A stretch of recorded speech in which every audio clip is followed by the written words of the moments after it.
कन्हान चुनावी बिगुल बजते ही सियासी हलचल तेज हो गई है। जनता की उम्मीदें इस बार विकास पर टिकी हैं।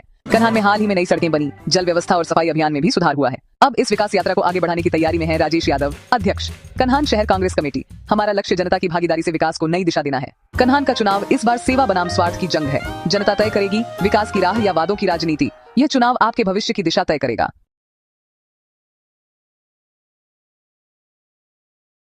दर्शकों, इस वक्त हमारे समक्ष है कन्हान के शहर अध्यक्ष राजेश यादव जी, और कन्हान और पिपरी जो क्षेत्र है उससे आप एक संभावित उम्मीदवार है कांग्रेस के। तो सर, हम आपसे ये जानना चाहेंगे कि किस तरह की यहाँ पे परिस्थिति है, और आपके जो अब तक आपने काफी विकास किया हुआ है, सतत विकास भी शुरू है आपका, तो क्या मुद्दे लेके आप जनता के समक्ष जाने वाले उस बारे में तो बताइए। पहले तो मैं आपका बहुत धन्यवाद करूंगा कि भाई आपने कन्हान के बारे में ये सब जानने की कोशिश किया।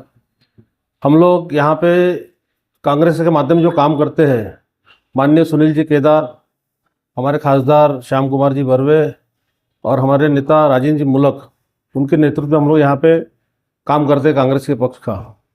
कन्हान के अंदर में आज 10 साल हो गया नगर परिषद गठित होकर।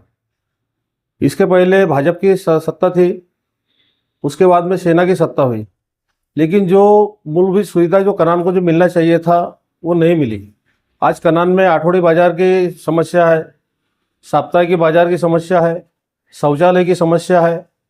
यहाँ पे काफ़ी जैसे बोला जाए तो रहने के लिए जो कच्चे जो लोगों के दुकानदारियाँ है, वो भी जो फुटपाथ वाले उनके भी समस्या है, उनको भी आज तक पक्की दुकान नहीं दे सकी। और अनेक बस स्टॉप की समस्या है। अनेक समस्या से कन्हान के लोग जूझ रहे हैं। लेकिन हमारे यहाँ पे जो पहले जो सत्ता में जो रहे लोग जो है, उनके यानी गली से लेकर दिल्ली तक के उनकी सरकार थी। जैसे कन्हान में नगर अध्यक्ष थे, उनका आमदार था, उनका खासदार था, उनकी सत्ता महाराष्ट्र में भी थी और सेंटर में भी थी। परंतु जो चीज़ की जो व्यवस्था, जो चीज़ उन्होंने कन्हान को सुख सुविधा देना चाहिए था, वो उन्होंने नहीं दिया। उससे कन्हान वंचित रही है।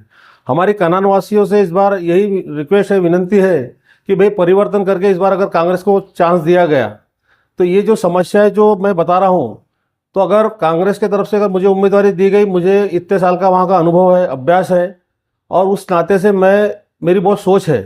तो मैं भी जैसे फिल्टर प्लांट जो बन के पड़ा हुआ है, आज 7-8 साल हो गए, उसको आज तक पानी चालू नहीं किया गया। तो पहले तो 6 महीने के अंदर में लोगों को फिल्टर का पानी हम स्वच्छ पिलाएंगे, ये हमारा पहला 6 महीने के अंदर। उसके बाद में जो साप्ताहिक की जो बाजार की समस्या है, 1 महीने के अंदर वो समस्या सॉल्व करेंगे हम। और जो आठवड़ी बाजार की समस्या है वो भी हम 1 महीने के अंदर सॉल्व करेंगे। और जो शौचालय जो कन्हान में जो लोगों को, महिलाओं को जाने के लिए जो प्रॉब्लम होते हैं, तो वो 3 महीने के अंदर हम सॉल्व करेंगे। और उसके बाद में जो कच्चे जो फुटपाथ पे जो लोग बैठे हुए हैं, उनको जो पक्के मकान देने हैं, दुकानें, तो वो भी प्रयास करके हम 1 साल के अंदर उनको पक्के दुकानें बना के देने का हम लोग संकल्प, ऐसा हमारे जो वचननामा रहेगा उसके अंदर हम देने वाले हैं। तो ये सारी चीज़ें जो है, ये नगर परिषद के अंदर के जो काम है जो कर सकते हैं। अब जो बड़े जो काम है, जो बस स्टॉप हो गया, ये होगा, जो बाकी के जो काम है वो तो हमको शासन से ये करके सब करना पड़ेगा। तो हमारा ये आगे का प्लान है। अभी आज की स्थिति में देखा गया कि कांग्रेस काफी एक्टिव मोड में है। अभी कांग्रेस ने जो नारा दिया था, वोट चोर गद्दी छोड़, जी सर, और दूसरी बात जो फर्जी मतदान का जो मुद्दा है, जी सर, काफी उसको हाईलाइट किया गया है। जी सर। तो आप ये बताइए, ये सब सिचुएशन को देखते हुए जो नगर परिषद कन्हान है उसमें कांग्रेस का काफी वर्चस्व बढ़ रहा है। तो आपने जैसे विकास के काफी मुद्दे बताए हुए, जी सर। तो आप ये बताइए कि यहाँ पे बहुत कठिन संघर्ष है एक प्रकार से। जी सर। तो किस तरह से आप अपने आप को लोगों को पटा के दोगे कि मतलब कि यहाँ पे विकास आपके जरिए होगा ही, थोड़ा उस बारे में बताइए। अभी कैसा है कि यहाँ पे जो सेना का जो राज्य मंत्री हमारे यहाँ पे आशीष जायसवाल साहब जो है, और वो स्ट्रांग लोग है इस समय सेना के, उनकी सत्ता है मुंबई के अंदर में।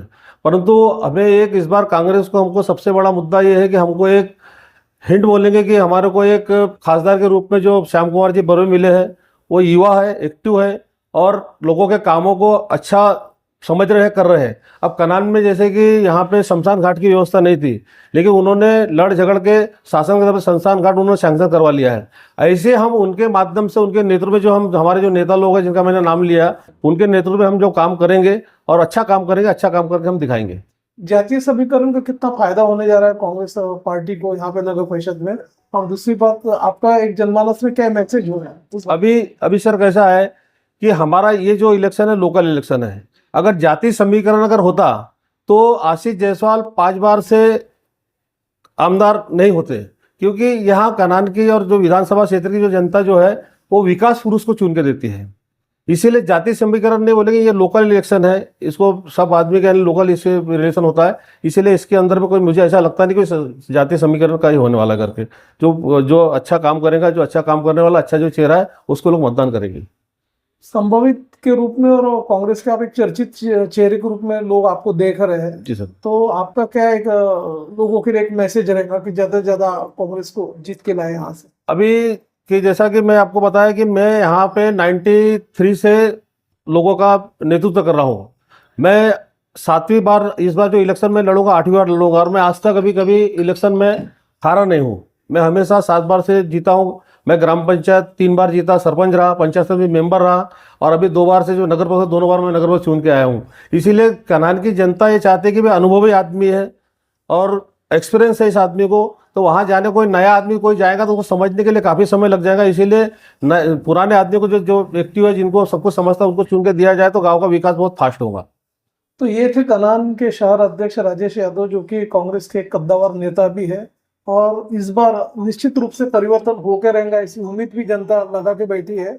और आपने अपना समय हमारे चैनल के लिए बातचीत किया सर, उसके लिए आपका धन्यवाद। Thank you.